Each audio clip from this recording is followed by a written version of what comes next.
So yeah, I don't think I've seen a kind of more powerful video that kind of shows us why we need to make these changes to our economy, as much as we do now, and the urgency for us really to do that.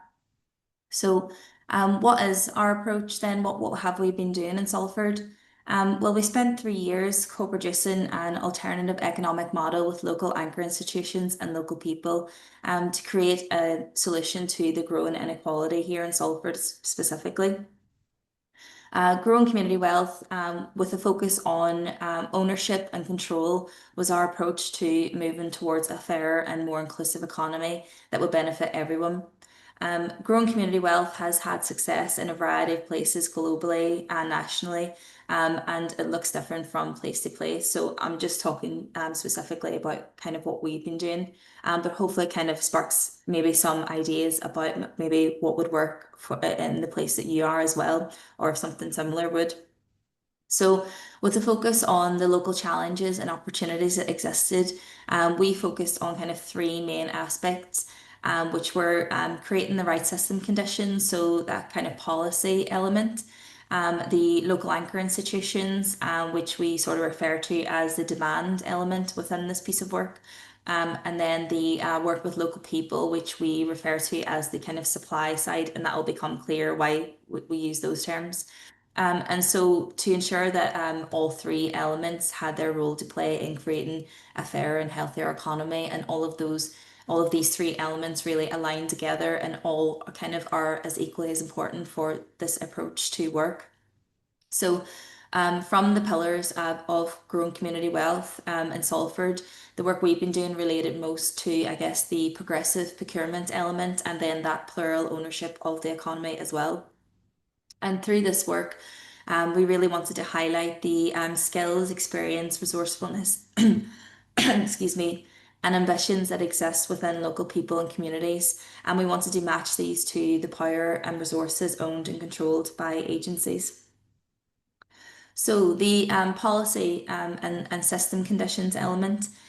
So the right system conditions are really important so that we can create an environment that is receptive to change and willing to make changes to the economy to allow everyone to participate and create a healthy life for themselves. And these lie partly in local strategies and policies. So, embedding approaches to growing and sharing power in policy and strategy is key to affecting system change. And this work through the Economies for Healthier Lives, that growing community wealth program, has resulted in spin-off projects for us, like reimagining the purpose of town centres, economics within a child-friendly city, and influencing the Live Well approach across Greater Manchester.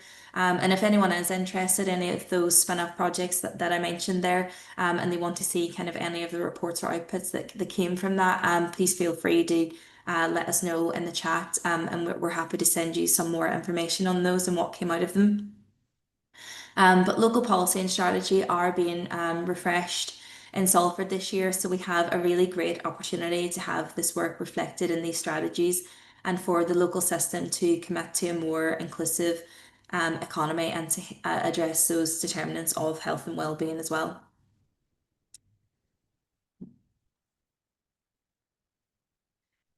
The second element, the local anchor institutions.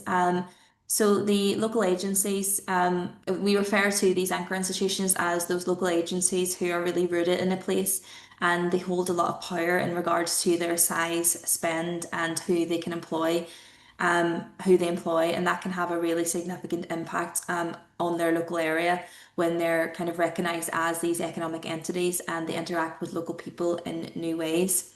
And in Salford, we established the Salford Local Anchors Network, which consists of kind of 9 local anchor institutions from the public, private, and BCSE sectors. And that was really important for us to have that kind of cross-sector approach so that we could sort of utilise and maximise the power and spend in all of these organisations, regardless of kind of the sector which they're situated in, and we can help them all to recognise their kind of economic power when it comes to growing community wealth and their role in that as well. And some of the examples of local anchor institutions in our network are the council, the hospital, the university, social housing providers, and the local prison and a local land developer as well. But obviously, that will all depend on kind of what is in your area. If you were to set something like this up, we've met with and connected with a lot of local anchors networks across the UK, and they all have kind of very different setups as well, and they all focus on lots of different things. But what we did specifically with these local anchor institutions for this was we analysed the supply chains of some of these local anchor institutions for around 1 year, and we were able to identify at least £10 million of spend within these supply chains within 1 year that was deemed transferable. And what we mean by that is that this money that they were spending, this £10 million, it was identified in only 7 categories. So this is money that's being spent year upon year, regardless of kind of budgets, on goods, works, and services that these anchor institutions needed to run. So things like pest control, food and catering, grounds maintenance, laundry services. And if that money could be spent differently on local or social businesses where it wasn't before, and could be transferable, then this would have a really positive impact on the local area, and they could interact with local and social businesses very differently and more effectively as well. And that's just kind of one way that local anchorage organisations can use their impact in a better way to help grow community wealth. And then finally, the element on this around the third element, which is local people. At the same time as we did the work with the local anchor institutions and the policymakers, we worked with local people to support them to set up social enterprises and learn about this in the areas both identified in the supply chain. So those categories like pest control, food and catering, and laundry services and things like that, pest control, as well as maybe some of their own ideas for local and social businesses as well. But because we had that knowledge of the supply chains, we knew what kind of money was being spent on these goods and services, what sort of work was needed within these categories as well for these very local organisations. And we know that there are already so many resources existing in our communities with people who are skilled, ambitious, driven, and passionate about the place that they live in. And they often, especially in those low wealth areas, lack the connections to entering into business ownership, or the social economy specifically. And that was something that we try to help people learn about as well, those options for more social and cooperative business options too. And we really wanted to work on connecting this to the new and existing opportunities within these local anchor institutions where these sort of connections maybe didn't exist before. So we had anchor institutions looking for more local suppliers that maybe didn't exist, but then these local people with all these skills and ambitions for their future, and then connecting those two up as well.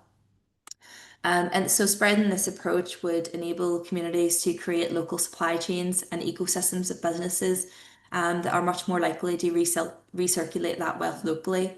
And such actions could eventually infuse this money into the local economy. So more ownership of businesses by local people can retain that wealth locally, and that was really important.